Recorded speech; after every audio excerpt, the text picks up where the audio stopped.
is the only one that is worthy of praise. I enjoy my name. I want to name my son after me one day, Lord's will, if we have one. Okay. I say Lord's will, if we have one, because from the looks of it, we're gonna have a bunch of girls. Maybe I shouldn't even speak that into existence. The next one is gonna be a son, but I like my name. I want to name my son Stanley the Third. Okay. But see, my name isn't significant. It isn't important. There's only one name in which salvation is found. So we ought to praise His holy name. Church, I don't want to keep you too long this morning.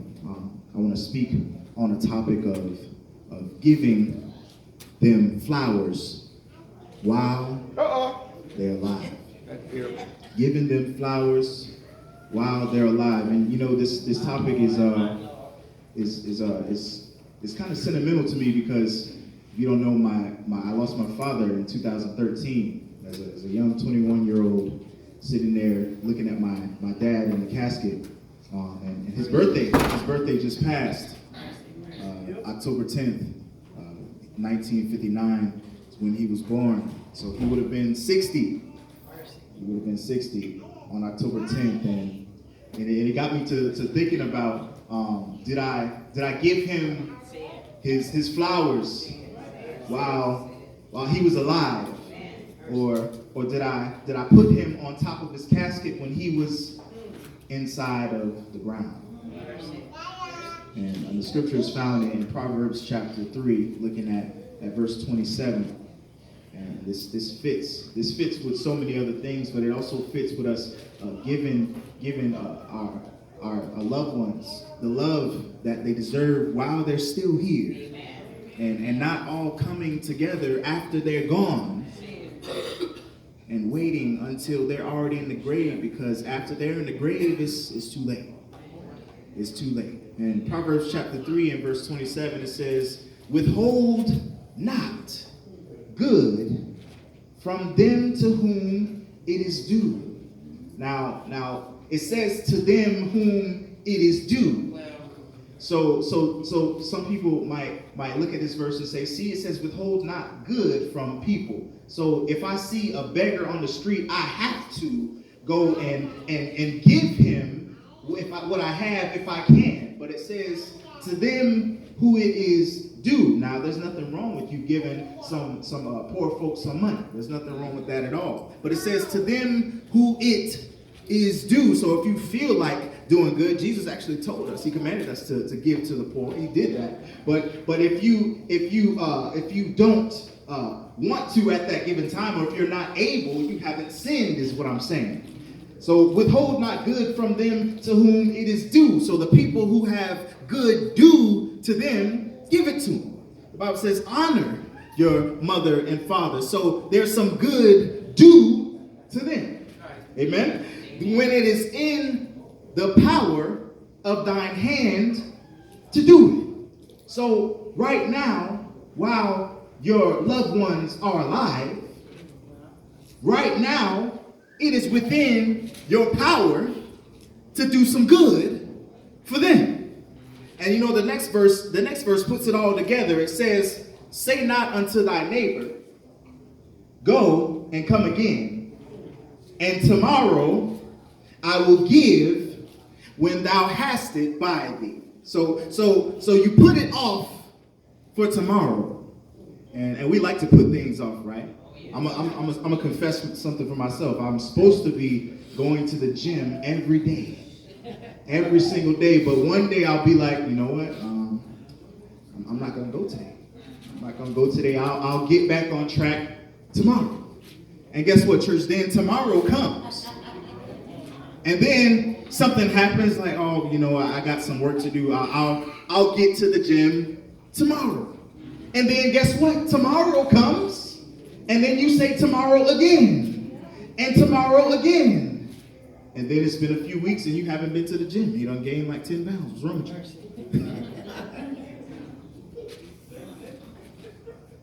you? So God knows what he made. He knows exactly how we act, how we procrastinate. We put things off to the next day and ended up doing them the next month. So he knows exactly what he made. So he says, when there's good due to somebody, give it to them when you have the power to do it. Do it right now. Amen. Give them their flowers while they're alive, church. Amen. And you know, death is it's a sad thing, and you know, I've been hearing about a lot of death lately, and it's been reminding me of the loss that I've suffered as well. Yes. And, you know, death is often an event that brings sorrow to people. It's a natural thing from the very beginning. I can't imagine how it was when the first death occurred, when Adam died, when people first realized that there was going to be a time where they will not be in their fleshly bodies anymore. Yeah. There will be a time where somebody that you know will not be there anymore. Amen. How sorrowful was that day? Yes. When they saw the first man ever die, and they never got to see him ever again. Amen. It brings sorrow to the people that behold it. You know, family and friends of the person mourn, and they try to cope with the fact that the person in the casket won't be with them anymore. Amen. You know, if you ever gone to a funeral, maybe you were feeling that way. Maybe you were there and you were thinking in your mind, maybe there was something that I could have done. Maybe I could have done more. Maybe if I would have done this, they wouldn't have been dead today. But now it's too late. Maybe you feel like if you would have said this or maybe if you would have gave them this, then maybe they would still be alive. It's hard. It's a difficult thing to deal with. But the answer to your question is maybe if you would have said that or this, the answer to that question is there's nothing you can do to change what happens. Amen. When death knocks on somebody's door, when it knocks, it's coming. Yes, it is. It's coming, and there is nothing that you can do about it. Amen. It's not your fault that person is dead. It's not my fault that my father died. And I've had to cope with that fact. I've had to think about that for these 6 years. I've had to think maybe if I would have dropped out of school for a little bit and I was in college and I found out that my dad had cancer and I was up in school. Yes. And what was I gonna do? Just quit school and just go down and maybe if I would have no, it's not my fault. No. There's nothing that I could have done. I spent all the time that I could with him. I called him when I could. I went to visit him. I saw him, and I talked to him actually the day before he died. Mm-hmm. I did everything that I could. Well, yes. It's not your fault. No. Amen. But still, you have a responsibility to give them their flowers while they're alive. Yes. It's not your fault that they're dead. But you better give them their flowers while they are still alive. Do it now. Do it now. If you're feeling guilty, like you haven't spoken to them in years and then they're dead and you're at their funeral,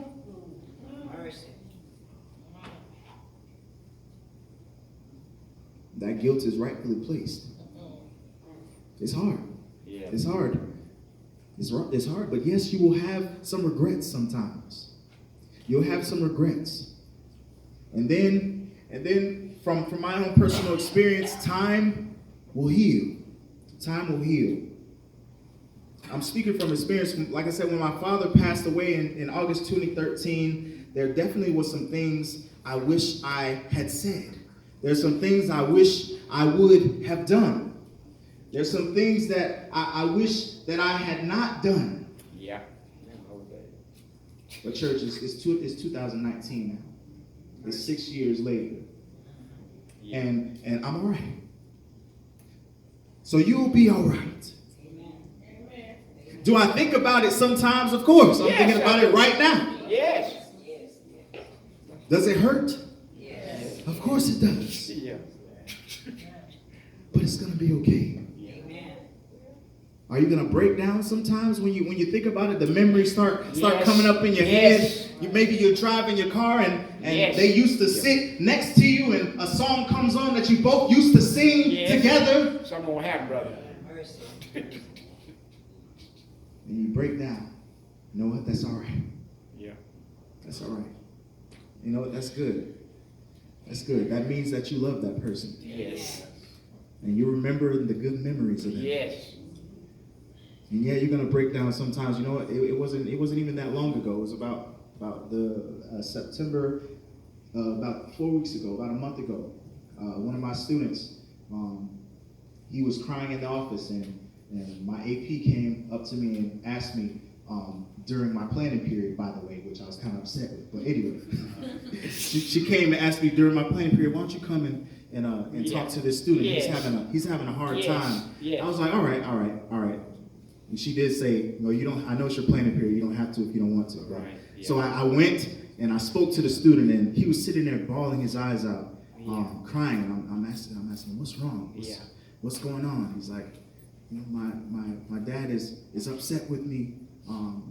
I get in trouble, and he told me that he has to work real hard to pay for all this stuff for me, and I keep getting in trouble, and I'm not really worthy. Why does he work so hard for me? And I'm such a troublemaker. And he was just crying his eyes out, and I told him, I said, your dad loves you. Yes. He's trying to make you into a better person. He's trying to get you to see. He's trying to get you to use the sacrifice that he's making. The sacrifice that he's making is so that you could have a better future. That's right. The reason why he's working this hard job, and his dad is up in age and he's still out in the fields working, has a problem with his back and everything like that, and he's out there working in the fields, and his child is saying, why is my dad doing all of this for me? And I told him, your dad is doing all this for you because he wants you to be successful. Amen. Do not make his sacrifice in vain. Right. You know what you can do instead of crying right now, instead of saying, why is my dad do all this for me when I'm not worthy of it? You make yourself worthy of it. That's right. You use the sacrifice that he made to make yourself more successful. Amen. Stop misbehaving in class. Get your work done. Yeah. Otherwise, everything that your dad is doing for you now is going to be in vain. All in vain. And then, inevitably, I started thinking about my dad. Yes. Same situation. He worked up until 3 months before he died. Doing plumbing. Yeah. Digging trenches to lay pipe. Yes. Out there doing hard work in the hot sun. That's where it's at. All of the work he did, though, was to help me to be able to have a chance to have a better future. So I told him, I said, use your opportunity and don't let it go to waste. Please don't. I told him, I lost my father. You better appreciate your father while you still have it. And I broke down right there in front of him. Right. I couldn't even help it. I couldn't even stop it. Yeah. I looked him in his eyes and said, you appreciate your dad. That's right. Because he won't always be here. That's right. That's right. Couldn't even stop the tears from falling. That's okay. So yeah, you're going to think about it sometimes. You're going to break down sometimes. But time will heal, church. Time will heal. It's 2019 now. My dad died in 2013. And it's all right. It's all right. It's been 6 years and I feel like I've healed. Do I think about it sometimes? Yes. Do I break down sometimes? Yes. It's going to hurt. And if you made the mistake of not giving them the flowers while they were alive, it's going to hurt even worse. But it's going to be okay. Time will heal. Let that be a lesson for you. Yes. Let that be a lesson for you. If you have lost somebody, and you did not give them flowers while they were alive, but yet you placed them on their casket, let that be a lesson for you to not do it anymore. If it happened to you one time, don't let it happen again. That's good. Let it be a lesson for you. If you made the mistake of not giving them those flowers, don't let it happen again. From now on, make the right decision. Go visit your folks. Pick up the phone and call them. Yes! Take you but 5 minutes. Amen. But our lives are so busy nowadays, right? Oh yeah. We don't have time for anything but to watch TV. Big screen to it. Let that be a lesson for you. Make sure that you do everything you can for your loved ones while they're alive from now on. Everyone makes mistakes, but what separates the common from the great is you learn from it and you put in order your steps for the future. Yes. Visit your family. Your family holds your history. Sure enough. I need to visit some of my family. Sure enough. There's too many of them, honestly. A lot of Gavin. I don't know if y'all know about the Gavin family. My grandma had 21 kids. God mighty. 2 of them were stillborn. 19 lived and grew up. Yes. 19 children, 19 aunts and uncles that I had to learn all their names and then their wife's name and then their children's name, yes. all the cousins. Yes. And then the cousins had babies. And yes. I don't know all my family members, honestly. And that's just one side. On my mom's side, there's 13.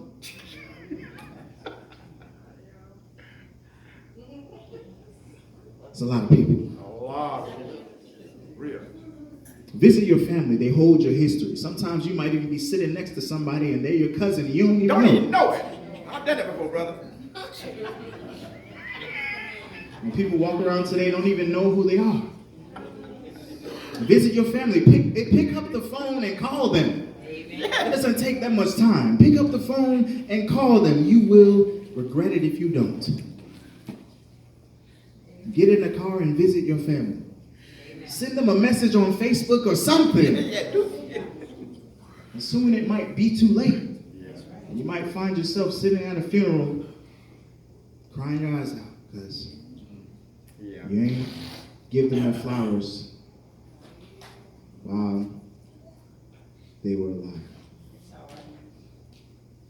You know, death is a sad thing. Death is a separation. You're right. And it's a separation all around.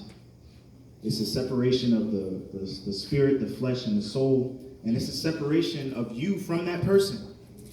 Because that person no longer has any dealings with the land of the living. After they die, that's it.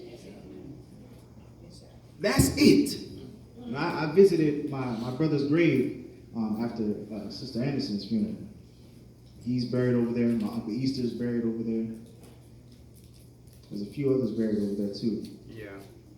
But I know that he has no dealing with the land of the living. That's right. Now it's a sad thing to really realize that. You know, you go there and you talk to their grave and they can't hear you. No. No way. That's the truth. I mean, it does something for us. It helps us to feel better. But those things that you're saying to their grave, you should have said it while they were alive. Yeah. And while we're here, before we die, we ought to magnify Christ. Amen. Magnify him whether we're alive or whether we have died. And that's what Paul said in Philippians chapter 1, starting at verse 20. It says, according to my earnest expectation and my hope that in nothing I shall be ashamed, but that with all boldness, as always, so now also Christ shall be magnified. In my body, whether it be by life or by death. For me to live is Christ, and to die is gain. Paul said that if I die, it's gain. Yes, that's it. That's because Paul understands where he's going. Paul understands that nothing on this earth can measure up to the mansions that Christ has prepared for us in heaven. And he goes on to say, he says, but if I live in the flesh, this is the fruit of my labor. Yet what shall I choose? I walk not. He said, I don't know what I'm going to choose. And what did he say? For I am in a strait betwixt the two. I don't know what I should choose between the two, because if I live, I'm magnifying Christ through the work of my hands, trying to bring more souls into Christ. But if I die, I get to relax and live with the Lord. I don't know which one to choose, he said. I know. He said, having a desire to depart. Paul said, I want to die. A desire to depart and to be with Christ, which is far better. Nevertheless, to abide in the flesh, it's more needful for you. So Paul was at a crossroad. He said, I don't know which one I want. Should I keep going, or should I? Paul understood that the second life is more important than the first life. You know, I hear this saying all the time, and I kind of cringe every time I hear it. YOLO. You only live once. You're lying. Nobody only lives once. Everybody has two lives. And you know what? The second life depends upon what you do in the first life. You live twice. You live twice. The second life is going to be in one of two places. Yes. Paradise or torment. Paradise or torment. Take your pick. And you know, no man has the power. I said this earlier, that when death comes knocking at your door, you can't stop it. No. You can't stop it. And I'm not just, that's not my opinion. In Ecclesiastes chapter 8 and verse 8 says, there is no man that hath power over the spirit to retain the spirit. Neither hath he power in the day of death. No man. And there is no discharge in that war. Neither shall wickedness deliver those that are given to it. Nobody has the power to stop death when it's coming. Amen. You can't control death. When it's your time, it's your time. But honestly, we as Bible-believing members of the Church of Christ ought not to be that afraid of death. That's true. That's true. And Paul gave us the perfect example. He said, I desire to depart. He can't wait. He could not wait until the time where he could be with Christ. And you know what? Sometimes I feel like that too, because I look around and I see the evils of the world. Every day. I see the evils of the world. And it makes me wonder, how much longer is God going to put up with this? How much longer do we have to suffer? And we all know that we have to suffer for Christ's name's sake. Yes. There are things that we're going to have to go through. That's just the way it is. That's just the way it is. You're going to have to suffer sometimes for Christ's name's sake, because the world is contrary to holiness. Every day. They're following a different path. So if you're going a different way, they're looking at you like you're a weirdo. Yeah. Right? Every day. Look at this weirdo over here. Says it's a sin to drink. This weirdo over here says you can't gamble. Look at this weirdo. Even so-called Christians calling you a weirdo. Yes. Yeah. Death is a separation. It separates us from the person that died. And the person that died is separated. We're made in God's image. We have a soul, we have a spirit, and we have flesh. There's three parts, three persons, no apostrophe S, three persons that are of the Godhead. There is God the Father, God the Son, and God the Holy Spirit. We were made in God's image. So I'm made in God's image. So I have Stanley the flesh, Stanley the spirit, and Stanley the soul. There's three parts of me. And when you die, those three parts are separated. That's what death is. Death is literally separation. That's what it is. When you die, your spirit and your soul and your body go to three different places. Yeah. In Ecclesiastes chapter 12 and verse 5, I want you to look at this. Okay. Turn to Ecclesiastes chapter 12 and looking at verse 5.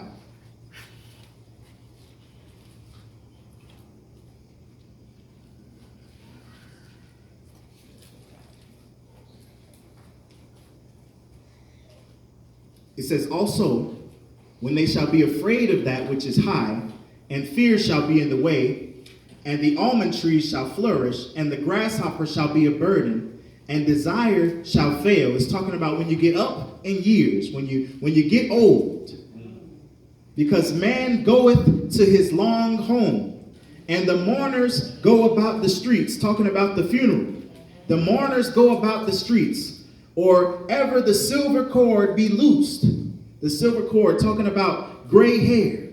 And or the golden bowl be broken. Or the pitcher be broken at the foundation. Or the wheel broken at the cistern. It's talking about a bunch of things that have become useless. When the golden bowl is broken, we don't use it anymore. When the wagon wheel comes off, it's broken. We don't use it anymore.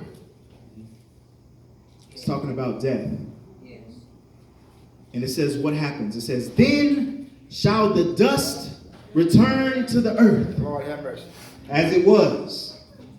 And the spirit shall return unto God who gave it. So that's where your spirit goes. Your spirit goes back to God. And where is God? God is in heaven.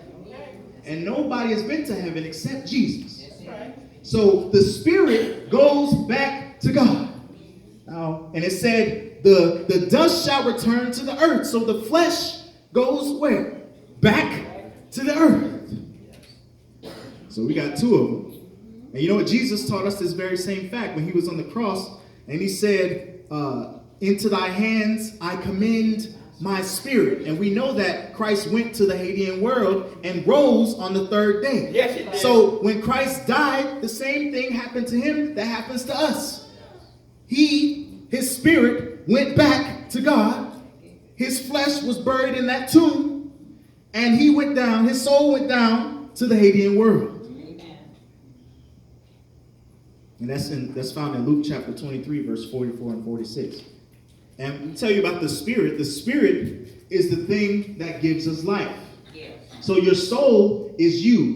You are your soul. Your soul is like the pilot, right? The soul is like the pilot of a jet, right? So the soul is the thing that's driving your body. Mm-hmm. Now the spirit is what gives it life. So the spirit could be like the fuel of the jet. So the fuel that goes in the jet is what gives it life. Without the fuel, the jet can't do anything. It just sit there. So God's spirit, which is the thing that supplies our life, and it's not my opinion here. In John chapter 6 and verse 63, it literally says, it is the spirit that quickeneth. It is the spirit that quickeneth. Quickeneth is a word that's translated from living. It means something that is living. When the Bible in the King James Version uses quick, the quick and the dead, it says it means living and the dead. So it is the spirit that quickeneth. It means that the spirit gives life. That's what that means. And then after that it says the flesh profiteth nothing. The words that I speak unto you, they are spirit and they are life. The spirit gives us life. In James chapter 2, verse 26, it says, for the body without the spirit is dead. So faith without works is dead also. Your body without the spirit is dead. The spirit is the thing that gives your body life. And Christ is the shepherd of your souls, not your flesh. See, the flesh, we spend so much time. Think about this. Think about how a pilot goes out and flies his jet. And then when he comes to land his jet, he gets out of it and he walks away. And there's about 5 people doing maintenance on the jet. Right? And they leave the pilot alone. The pilot has to tend to himself. The pilot has to fend for himself. But the jet gets taken care of. See, this is what people are doing today. See, they're so focused on pleasing the flesh. Yes. They're so focused on that jet, and they forget about the pilot that's inside. The pilot is the most important thing. Your soul is the most important thing. See, Christ didn't die for your flesh. He didn't die for this body that I have right here. He died for my soul. In 1 Peter chapter 2 and verse 25, it says, For ye were as sheep going astray, but are now returned unto the shepherd and bishop of your souls. Christ is the shepherd and bishop of your soul. And you know what? This body that we have it's gonna rot. It's gonna fade away. And it's gonna resurrect one day, but then we're going to get a new body. So this body is completely temporary, but yet it is the most important thing to most people these days. Don't care nothing about your soul. Don't care nothing about the spirit either. Only about the pleasures of the flesh. See, Christ is the shepherd of your souls, not the flesh. We worry so much about pleasing the flesh and disregard saving our souls. In James chapter 1, verse 21, it says, Wherefore lay apart all filthiness and superfluity and naughtiness, and receive with meekness the engrafted word, which is able to save your souls. It doesn't save your body. It doesn't save the flesh. It saves your soul. That's the important thing. That's the important thing. In Hebrews chapter 10, verse 39, it says, But we are not of them who draw back unto perdition, but of them that believe to the saving of the soul, not the flesh. Amen. In Matthew chapter 16 and verse 26, we know what it says, For what is a man profited, if he shall gain the whole world and lose his own soul?